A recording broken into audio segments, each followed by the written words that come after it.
ਵਾਹਿਗੁਰੂ ਸਾਹਿਬ JIO.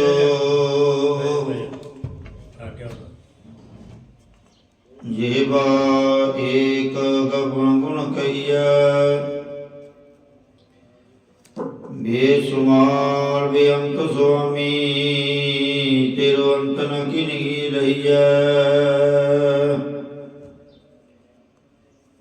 ਤੇਰੇ ਕਾਵਣ ਕਵਣ ਗੁਣ ਕਹਿ ਕਹਿ ਗਾਵਾਂ, ਤੂੰ ਸਾਹਿਬ ਗੁਣੀ ਨਿਧਾਨਾ। ਤੁਮਰੀ ਮਹਿਮਾ ਵਰਣ ਨ ਸਕੋ, ਤੂੰ ਠਾਕੁਰੂ ਚ ਭਗਵਾਨਾ।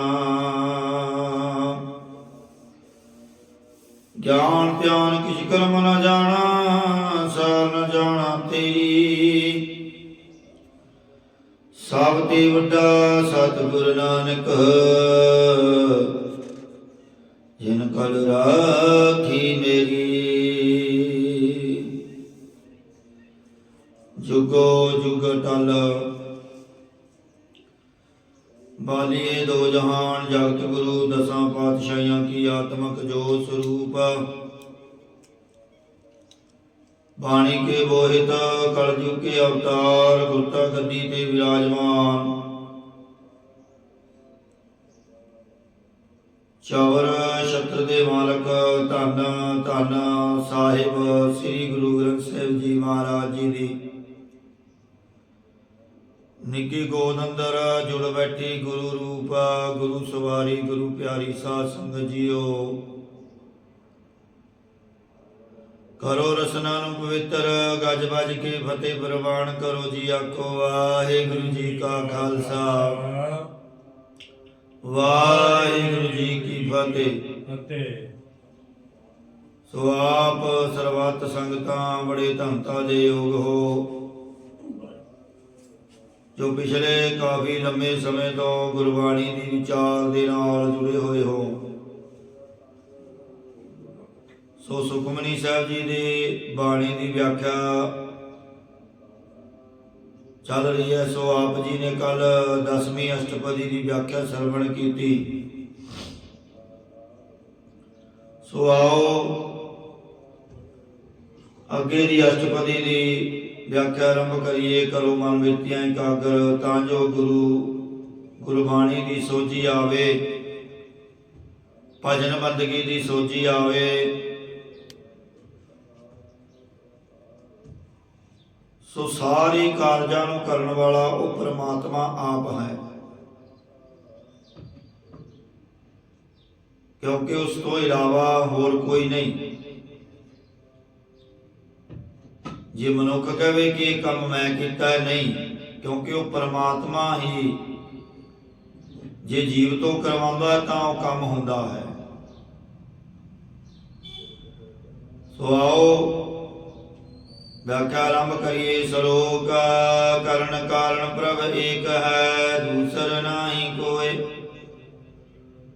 ਹੁਣ ਸਾਰੇ ਕਾਰਜਾਂ ਦੇ ਕਰਨ ਵਾਲਾ ਇੱਕ ਹਰੀ ਵਾਹਿਗੁਰੂ ਆਪ ਹੀ ਹੈ, ਦੂਜਾ ਹੋਰ ਕੋਈ ਨਹੀਂ ਹੈ। ਸਾਰੇ ਪ੍ਰਪੰਚ ਦੀ ਮਹੀਤਤ ਆਦਿ ਕਾਰਨਾਂ ਨੂੰ ਬਣਾਉਣ ਵਾਲਾ ਇੱਕ ਹਰੀ ਵਾਹਿਗੁਰੂ ਆਪ ਹੀ ਹੈ, ਔਰ ਦੂਸਰਾ ਕੋਈ ਨਹੀਂ ਹੈ। ਨਾਨਕ ਤਿਸ ਬਲਿਹਾਰਣੈ, ਜਲ ਥਲ ਮਈ ਅਲ ਸੋਏ। ਸਤਿਗੁਰੂ ਜੀ ਕਥਨ ਕਰਦੇ ਹਨ ਕਿ ਉਸ ਵਾਹਿਗੁਰੂ ਤੋਂ ਬਲਿਹਾਰ ਕੁਰਬਾਨ ਜਾਈਏ,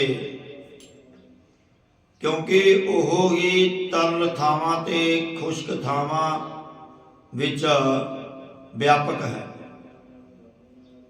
ਮਹੀ ਅਲ, ਮਈ ਤੋਂ ਭਾਵ ਪ੍ਰਿਥਵੀ ਤੇ ਅਲ ਤੋਂ ਭਾਵ ਹੈ ਆਕਾਸ਼।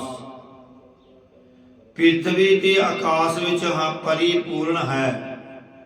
ਜਲ ਦੀ ਨਿਆਈ ਪ੍ਰੀਮੀਆਂ ਵਿੱਚ ਦਰਵੀ ਭੂਤ ਤੇ ਥਲਾਂ ਦੀ ਨਿਆਈ ਇਸਤਤ ਰਹਿਣ ਵਾਲੇ, ਪ੍ਰਿਥਵੀ ਦੀ ਨਿਆਈ ਨਿਰਮਲ ਬੁੱਧ ਵਾਲੇ, ਆਕਾਸ਼ ਦੀ ਨਿਆਈ ਖੋਬ ਤੋਂ ਰਹਿਤ ਆਦਿ ਸਭ ਵਿੱਚ ਪਰਮੇਸ਼ਰ ਹੀ ਵਿਆਪਕ ਹੈ। ਅਸ਼ਟਪਦੀ ਕਰਨ ਕਰਾਵਣ ਕਰਨੈ ਜੋਗ, ਜੋ ਤਿਸ ਭਾਵੈ ਸੋਈ ਹੋਗਾ।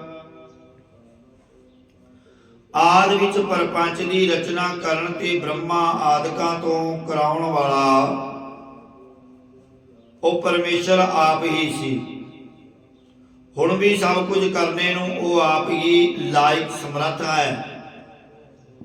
ਜਿਵੇਂ ਘੜੇ ਨੂੰ ਬਣਾਉਣ ਦੇ ਦੋ ਉਪਾਦਾਨ ਤੇ ਨਿਮਿਤ ਕਾਰਨ ਹੁੰਦੇ ਹਨ।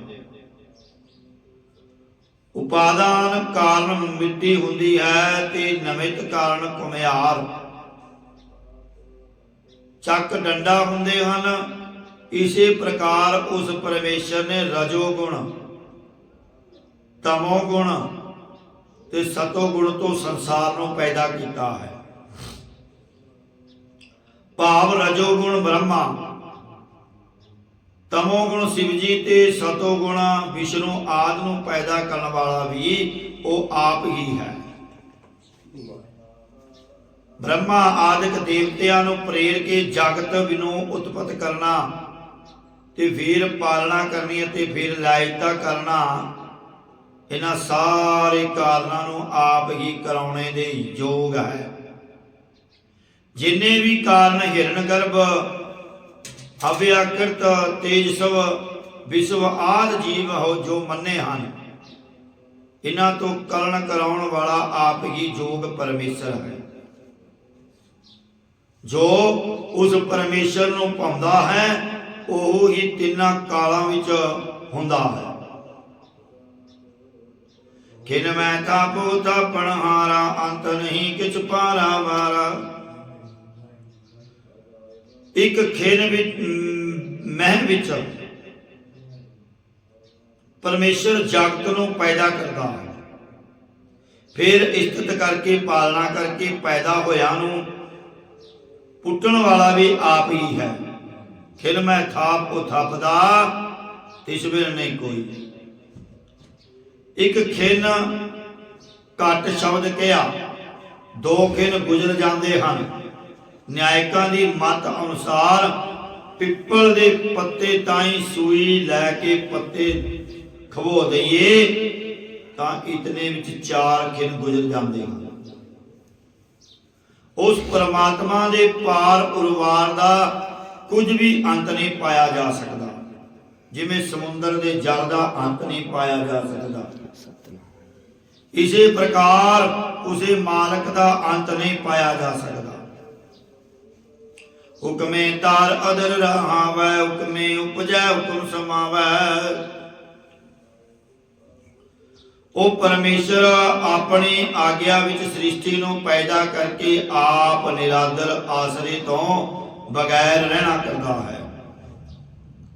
ਭਾਵ ਆਕਾਸ਼ ਆਦਿਕਾਂ ਨੂੰ ਆਪਣੇ ਹੁਕਮ ਵਿੱਚ ਰੱਖਦਾ ਹੈ।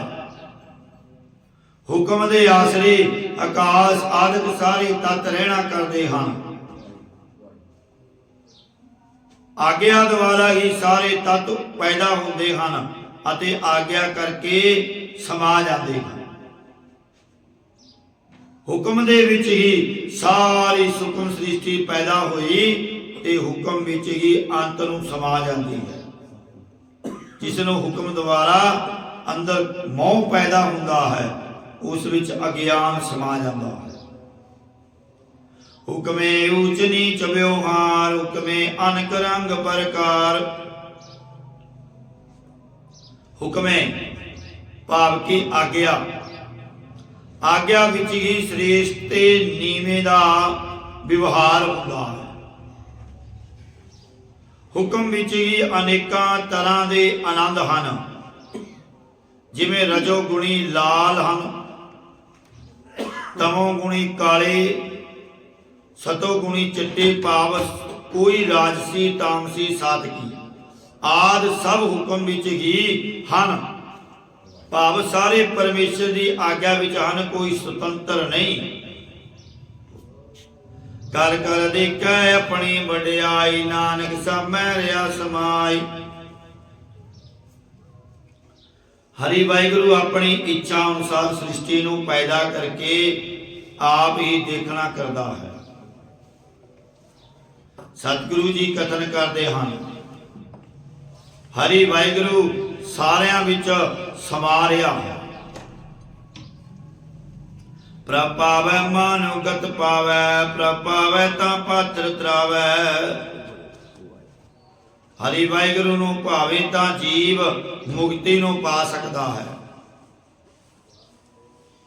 ਜੇ ਹਰੀ ਵਾਹਿਗੁਰੂ ਨੂੰ ਭਾਵੇ ਤਾਂ ਪੱਥਰਾਂ ਨੂੰ ਤਾਰ ਦਿੰਦਾ ਹੈ। ਇਸੇ ਪ੍ਰਕਾਰ ਪੱਥਰ ਦੀ ਨਿਆਈ ਕਠੋਰ ਚਿੱਤ ਵਾਲਿਆਂ ਨੂੰ ਸੰਸਾਰ ਸਮੁੰਦਰ ਵੀ ਤਾਰ ਦਿੰਦਾ ਹੈ। ਪ੍ਰਭ ਪਾਵੈ ਬਿਨ ਸਾਸ ਤੇ ਰਾਖੈ, ਉਸ ਹਰੀ ਵਾਹਿਗੁਰੂ ਨੂੰ ਪਾ ਜਾਵੇ ਤਾਂ ਸਵਾਸਾਂ ਤੋਂ ਬਗੈਰ ਰੱਖ ਸਕਦਾ ਹੈ। ਇੱਕ ਸਰਾਂਕ ਨਾਮ ਰਾਜਾ ਸੀ। ਜਦੋਂ ਕੈਰੋਂ ਪਾਂਡਵਾਂ ਦਾ ਯੁੱਧ ਹੋਣ ਲੱਗਾ ਤਾਂ ਕ੍ਰਿਸ਼ਨ ਭਗਵਾਨ ਜੀ ਨੇ ਪੁੱਛਿਆ ਕਿ ਤੂੰ ਕਿਸ ਦੇ ਵੱਲ ਹੋਵੇਂਗਾ? ਤਾਂ ਸਰਾਂਕ ਰਾਜਾ ਕਹਿਣ ਲੱਗਾ ਕਿ ਜਿਹੜਾ ਜਿੱਤਣ ਲੱਗੇਗਾ ਮੈਂ ਉਸ ਨੂੰ ਹਰਾ ਕੇ ਆਪ ਰਾਜ ਕਰਾਂਗਾ।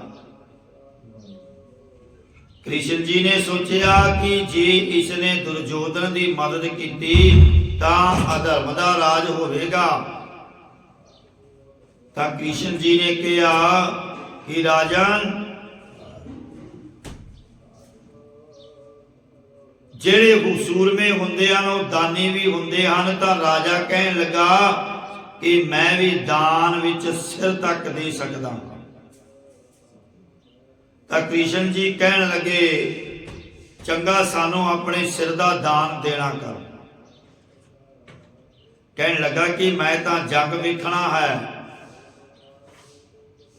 ਤਾਂ ਕ੍ਰਿਸ਼ਨ ਜੀ ਕਹਿਣ ਲੱਗੇ ਕਿ ਤੇਰਾ ਕੱਟਿਆ ਹੋਇਆ ਸਿਰ ਸਾਰੇ ਯੁੱਧ ਨੂੰ ਦੇਖੇਗਾ। ਉਸਨੇ ਆਪਣਾ ਸਿਰ ਦਾਨ ਕਰ ਦਿੱਤਾ ਤੇ ਕ੍ਰਿਸ਼ਨ ਜੀ ਨੇ ਸਿਰ ਕੱਟ ਕੇ ਜਿੱਥੇ ਯੁੱਧ ਹੁੰਦਾ ਸੀ ਉੱਤੇ ਉੱਤੇ ਬਾਂਸ ਤੇ ਟੰਗ ਦਿੱਤਾ। ਉੱਤੇ ਉੱਚੇ ਬਾਂਸ ਤੇ ਟੰਗ ਦਿੱਤਾ। ਇਸ ਪ੍ਰਕਾਰ ਬਿਨਾਂ ਸਾਹਾਂ ਤੋਂ ਜੰਗ ਵੇਖ ਕੇ ਜੈ ਜੈਕਾਰ ਬੋਲੀ ਸੀ। ਇਸੇ ਪ੍ਰਕਾਰ ਸਰਾਂਕ ਰਾਜੇ ਨੂੰ ਬਿਨਾਂ ਸਵਾਸਾਂ ਤੋਂ ਰੱਖ ਲੈਣਾ ਕੀਤਾ।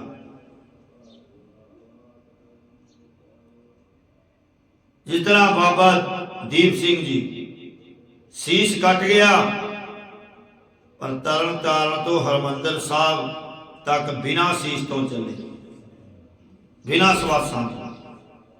ਕਿਉਂਕਿ ਜਦੋਂ ਸੀਸ ਕੱਟ ਜਾਵੇ ਤਾਂ ਜੀਵ ਮਰ ਜਾਂਦਾ ਹੈ। ਪਰ ਗੁਰੂ ਦੀ ਐਸੀ ਕਿਰਪਾ ਹੈ, ਪ੍ਰਮਾਤਮਾ ਦੀ ਐਸੀ ਕਿਰਪਾ ਦ੍ਰਿਸ਼ਟੀ ਹੁੰਦੀ ਹੈ ਕਿ ਜਿਹੜੇ ਜੀਵ ਨਾਮ ਜਪਦੇ ਹਨ, ਸੇਵਾ ਕਰਦੇ ਹਨ, ਬਾਣੀ ਪੜ੍ਹਦੇ ਹਨ, ਉਹ ਵੀ ਬਿਨਾਂ ਸਵਾਸਾਂ ਤੋਂ। ਸਰਾਂਕ ਰਾਜੇ ਨੇ ਤਾਂ ਯੁੱਧ ਵੇਖਿਆ ਸੀ ਪਰ ਬਾਬਾ ਦੀਪ ਸਿੰਘ ਜੀ ਨੇ ਬਿਨਾਂ ਸੀਸ ਤੋਂ ਜੰਗ ਲੜਦਿਆਂ ਹਰਮੰਦਰ ਸਾਹਿਬ ਤੱਕ ਗਏ। ਇਹ ਹੈ ਬਾਣੀ ਦੀ ਸ਼ਕਤੀ। ਉਸ ਪਰਮਾਤਮਾ ਦੀ ਸ਼ਕਤੀ ਜਿਹੜਾ ਘਟਾਂ ਘਟਾਂ ਵਿੱਚ ਸਮਾਇਆ ਹੋਇਆ ਹੈ। ਪ੍ਰਭ ਪਾਵੈ ਤਾਂ ਹਰ ਗੁਣ ਭਾਖੈ। ਜੇ ਹਰੀ ਵਾਹਿਗੁਰੂ ਨੂੰ ਜੀਵ ਦੀ ਕਰਨੀ ਚੰਗੀ ਲੱਗ ਜਾਵੇ ਤਾਂ ਉਹ ਜੀਵ ਹਰੀ ਵਾਹਿਗੁਰੂ ਦੇ ਗੁਣਾਂ ਨੂੰ ਉਚਾਰਨ ਕਰਦਾ ਹੈ, ਭਾਵ ਸਿਮਰਨ ਕਰਦਾ ਹੈ। ਪ੍ਰਭ ਪਾਵੈ ਤਾਂ ਪਤਿਤ ਉਧਾਰੈ, ਆਪ ਕਰੈ ਆਪਨ ਵਿਚਾਰੈ। ਜੇ ਉਸ ਹਰੀ ਵਾਹਿਗੁਰੂ ਨੂੰ ਭਾ ਜਾਵੇ ਤਾਂ ਪਾਪੀਆਂ ਨੂੰ ਵੀ ਉਧਾਰ ਭਾਵ ਤਾਰ ਦਿੰਦਾ ਹੈ। ਆਪ ਹੀ ਹਰੀ ਵਾਹਿਗੁਰੂ ਜੀਵਾਂ ਨੂੰ ਪੈਦਾ ਕਰਨ ਵਾਲਾ ਹੈ ਤੇ ਆਪ ਹੀ ਆਪਣੇ ਵਿਚਾਰ ਅਨੁਸਾਰ ਉਹਨਾਂ ਦੇ ਕੰਮਾਂ ਦੇ ਕਰਾਉਣ ਵਾਲਾ ਹੈ। ਆਪਣੇ ਵਿਚਾਰ ਨੂੰ ਆਪ ਹੀ ਕਰਦਾ ਹੈ। ਦੋਹਾਂ ਸਿਰਿਆਂ ਕਾ ਆਪ ਸੁਆਮੀ, ਖੇਲੇ ਵਿਕਸੈ ਅੰਤਰਜਾਮੀ। ਦੋਨਾਂ ਲੋਕਾਂ ਦਾ, ਪਾਪੀਆਂ ਪੁੰਨੀਆਂ ਦਾ, ਆਸਤਕ ਤੇ ਨਾਸਤਕਾਂ ਦਾ, ਗਿਆਨਵਾਨਾਂ ਤੇ ਅਗਿਆਨੀਆਂ ਦਾ ਆਪ ਹੀ ਮਾਲਕ ਹੈ। ਅੰਤਰਜਾਮੀ ਆਪ ਹੀ ਸੰਸਾਰ ਦੀ ਖੇਡ ਨੂੰ ਵੇਖ ਕੇ ਪ੍ਰਸੰਨ ਹੁੰਦਾ ਹੈ। ਅੰਤਰਜਾਮੀ ਅੰਦਰ ਦੀ ਜਾਣਨ ਵਾਲਾ। ਤੇ ਆਪ ਹੀ ਆਪਣੇ ਵਿਚਾਰ ਅਨੁਸਾਰ ਉਹਨਾਂ ਤੋਂ ਕੰਮ ਦੇ ਕਰਾਉਣ ਵਾਲਾ ਹੈ। ਅੰਤਰਜਾਮੀ ਆਪ ਹੀ ਸੰਸਾਰ ਦੀ ਖੇਡ ਨੂੰ ਵੇਖ ਪ੍ਰਸੰਨ ਹੁੰਦਾ ਹੈ। ਜਾਣਨ ਵਾਲਾ, ਅੰਦਰ ਦੇ ਜਾਣਨ ਵਾਲਾ ਪ੍ਰੇਰਕ ਪਰਮੇਸ਼ਰ ਭਗਤਾਂ ਨਾਲ ਪ੍ਰੇਮ ਦੀ ਖੇਡ ਖੇਡਦਾ ਹੈ ਤੇ ਫਿਰ ਆਨੰਦਿਤ ਹੁੰਦਾ ਹੈ ਕਿ ਮੇਰੇ ਸਰੂਪ ਨੂੰ ਤਤ ਵੇਤਿਆ ਨੇ ਜਾਣਿਆ। ਜੋ ਪਾਵੈ ਸੋ ਕਾਰ ਕਰਾਵੈ, ਨਾਨਕ ਦ੍ਰਿਸ਼ਟੀ ਅਵਰ ਨ ਆਵੈ।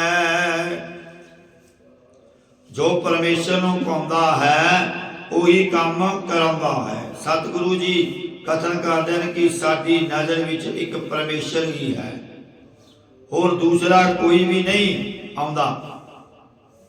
ਕਉ ਮਾਨਕ ਤੇ ਕਿਆ ਹੋਏ ਆਵੈ, ਜੋ ਤਿਸ ਪਾਵੈ ਸੋਈ ਕਰਾਵੈ। ਆਖਣਾ ਕਰੋ ਕਿ ਵਾਹਿਗੁਰੂ ਤੋਂ ਬਿਨਾ ਜੀਵ ਤੋਂ ਕੀ ਆਉਂਦਾ ਹੈ, ਕੀ ਹੋਏ ਆਉਂਦਾ ਹੈ। ਭਾਵ ਕੁਝ ਨਹੀਂ ਹੋ ਸਕਦਾ। ਜਿਹੜਾ ਉਸ ਵਾਹਿਗੁਰੂ ਨੂੰ ਚੰਗਾ ਲੱਗਦਾ ਹੈ ਉਹੀ ਕਰਾਉਂਦਾ ਹੈ। ਇਸ ਕੈ ਹਾਥ ਹੋਏ ਤਾਂ ਸਭ ਕੀ ਚਲੇ, ਜੋ ਤਿਸ ਪਾਵੈ ਸੋਈ ਕਰੇ। ਅਗਰ ਇਸ ਜੀਵ ਦੇ ਹੱਥ ਹੋਵੇ ਤਾਂ ਸਭ ਕੁਝ ਪ੍ਰਾਪਤ ਕਰ ਲਵੇ,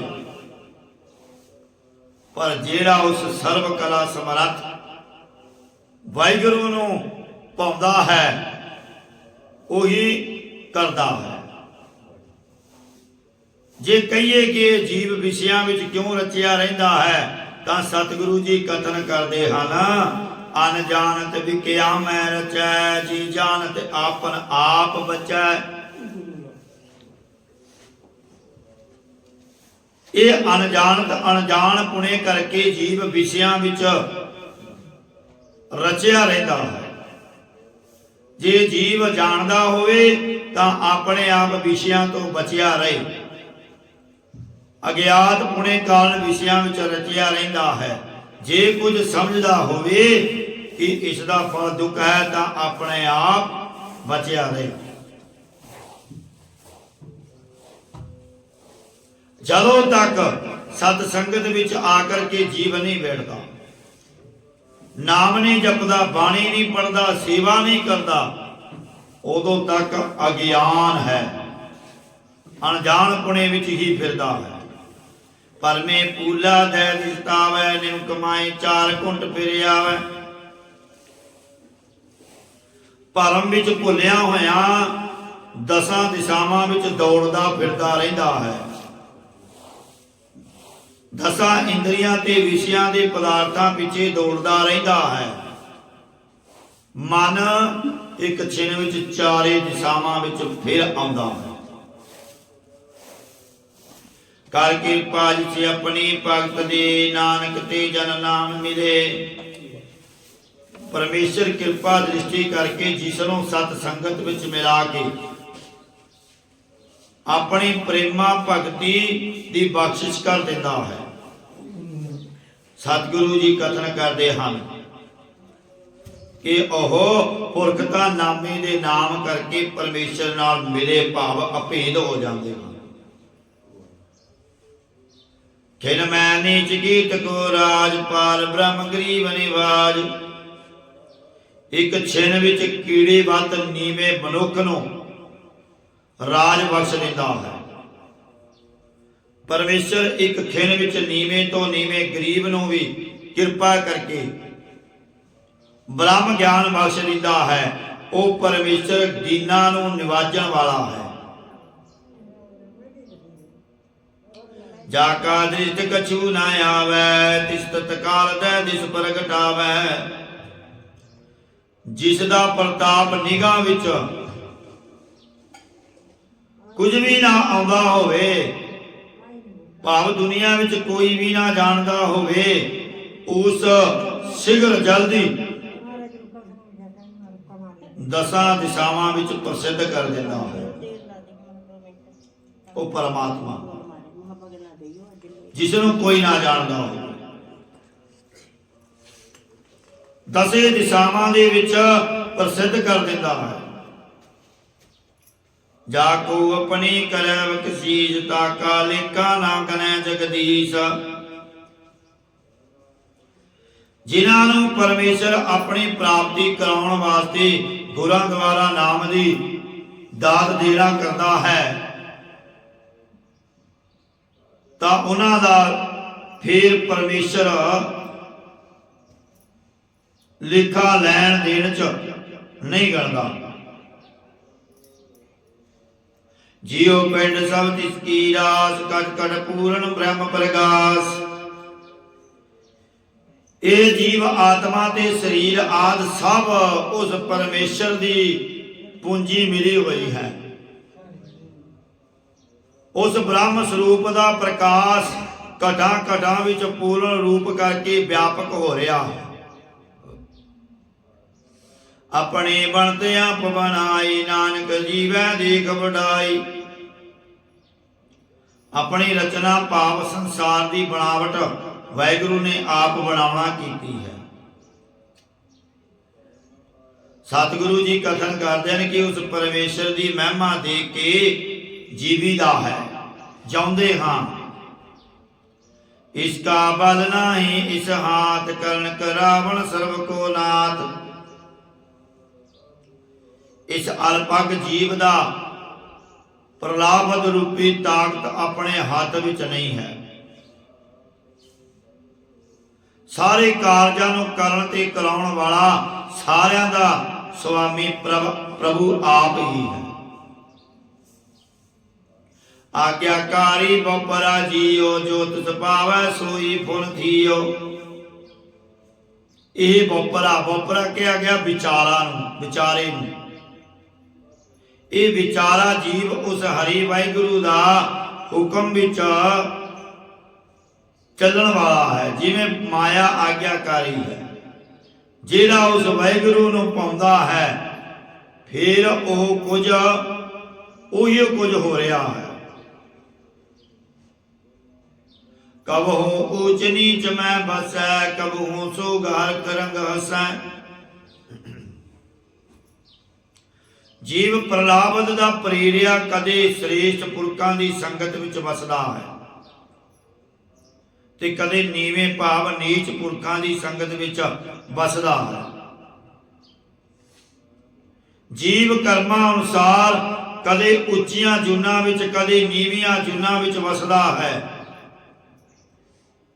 कदे पदार्थां दे विछड़ने करके गम ते दे शहत हो के रोंदा है, अते कदे पदार्थां दी खुशी विच आनंद सहत हसदा है। कबहू निंद चिंद व्यवहार, कबहू उब आकाश प्याल। कदे निंदिया उस्तति अते व्यापार करन विच लग्या रहिंदा है, कदे संकल्पां राहीं उच्चे आकाश विच ते कदे पताल विच जांदा है। निंदिया करने वाले सारा दिन कदे उसकी निंदिया कर दी, कदे उसकी निंदिया कर दी। एक गल नूं बढ़ा चढ़ा के कहना, दोवां दे विच लड़ाई करा दी।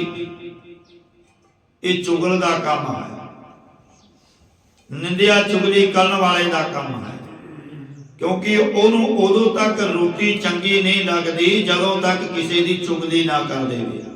गज के आखो जी सतनाम श्री वाहिगुरू। और इसे तरह जिहड़े नाम दे रसीए हुंदे हन, उन्होंने कुछ चंगा नहीं लगता नाम तो बगैर। जदों तक नाम नहीं जपते उदों तक उन्होंने कुछ चंगा नहीं लगता। और साध संगत जी तुसी आप निर्णय करो, निंदिया चंगी चुगली चंगी है कि नाम जपना चंगा है? नाम जपना चंगा है। जे असी अज किसी की निंदिया चुगली करांगे तां लोग सानू यही कहणगे कि ये चुगली करदा, इहदे कोले घट खड़िया कर, इहदी गल्लां दे विच ना आया कर। आपां वेखदे हां अगर कोई चुगली करदा है उहदा काम की हुंदा है, मेरी सुन ली दूजे कोल कहती, दूजे दी सुन ली तीजे कोल कह दी। ओदा काम सिर्फ चुगली दा है, और नाम जपने वाले का काम सिर्फ नाम जपना है। इसलिए भाई नाम जपया करो, चुगली निंदिया तो बचया करो, और ईर्खालू लोगों तो भी बचया करो। अगे महाराज ब्रह्म फरमान करदे हैं, कबहू बेता ब्रह्म विचार, नानक आप मिलावनहार। कदे व्यापक परमेश्वर की विचार जानन वाला बन जाता है। सतगुरु जी कथन करते हैं कि जदों ऐसा बन जावे तां हरि वाहिगुरु मिलावनहार, मिलन वाला अपने आप ने अपने विच मेल लैंदा है। कबहू निरत करे वो पांत, कबहू सोई रहे दिन रात। कदे बहुत प्रकार की निरतकारी करता है, चेष्टा करता है। कदे दिन रात आस दा भरिया सुता ही रहता है। कबहू महाक्रोध विकराल, कबहू सर्व की हो तरवाल। कदे बड़ा गुस्सा करके डर देने वाला पाप भयानक रूप तो धारण करता है। कदे इतनी गरीबी विच आ जाता है कि सारियां दी चरण धूड़ हो जाता है। कबू होए रह बड़ राजा, कबू बेकारी नीच का साजा। कदे बड़ा बादशाह होके तख्त बैठ जाता है, कदे मंगता बन के नीचा का सांग बना लेता है। कबहू अपकीरत मैं आवे, कबहू भला भला कहावे। कदे जस तो अपजस कराउण विच आ जाता है, कदे पुन्नी पुरखां दी संगत करके अपने आप नूं चंगा चंगा कहाउंदा है। जो प्रभावै तिव ही रह, गुर प्रसाद नानक सच कह। जिवें हरि वाहिगुरु रखदा है उसी तरह ही रहना करता है। सतगुरु जी कथन करते हैं कि असी गुरु रामदास जी की कृपा करके सच्चे बचन कहते हाँ। जिस उत्ते गुरां की कृपा होंदी है वो सच्चे नाम नूं कहंदा है। कबू होए पंडित करे वखियान, कबू मौन धारी लावे ध्यान। कदे विद्वान होके विचारां दा कथन करता है, कदे जीव मोनी बन के ध्यान लाता है। कबू तट तीर्थ इस्नान, कबू सिद्ध साधक मुख ज्ञान। कदे तीर्थां दे किनारियां ते जाके स्नान करता रहिंदा है, कदे सिद्धां दी संगत करके रिद्धियां सिद्धियां वाला ते कदे साधना करन वाला कहाउंदा है। अते कदे मूँह विचों ज्ञान दीयां गल्लां करदा है, सिद्ध साधक हो के मूँह तो ज्ञान कथन करदा है। कबू कीट हस्त पतंग होई जिया, अनक जोन पर मैं परमिया। कदे जीव कीड़े हाथी अते परवाने दीवियां ते सड़न वाले पतंगे आदि होके जुना प्राप्त हो जाता है। अनेकां जुना विच भरमियां भाव भरम दा करसिया होया फिरदा है। अस्थावर जंगम कीट पतंगा, अनक जन्म किए वो रंगा। नाना रूप जो सवागी दिखावै, जो प्रभावै तिवै नचावै। जिवें सवांग धारण वाले नकलीए तरह तरह के लिबास पा के दिखाते हैं, यों अनेकों प्रकार के स्वरूप धारण करता है। जिवें वाहिगुरू नूं पाउंदा है उसी प्रकार जीवां नूं माया करके नचाउंदा है। जो तिस पावै सोई होए, नानक दूजा अवर न कोए। जेड़ा कुछ ਉਸ ਵਾਹਿਗੁਰੂ ਨੂੰ, ਉਸ ਪ੍ਰਭੂ ਨੂੰ ਭਾਉਂਦਾ ਹੈ, ਉਹੀ ਕੁਝ ਹੁੰਦਾ ਹੈ।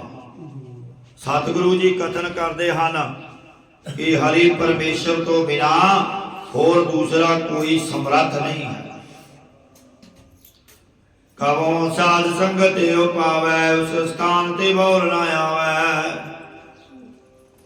ਕਦੇ ਇਹ ਜੀਵ ਪੁੰਨਾਂ ਦਾ ਪ੍ਰੇਰਿਆ ਸਾਧ ਸੰਗਤ ਨੂੰ ਪਾਉਣਾ ਕਰਦਾ ਹੈ।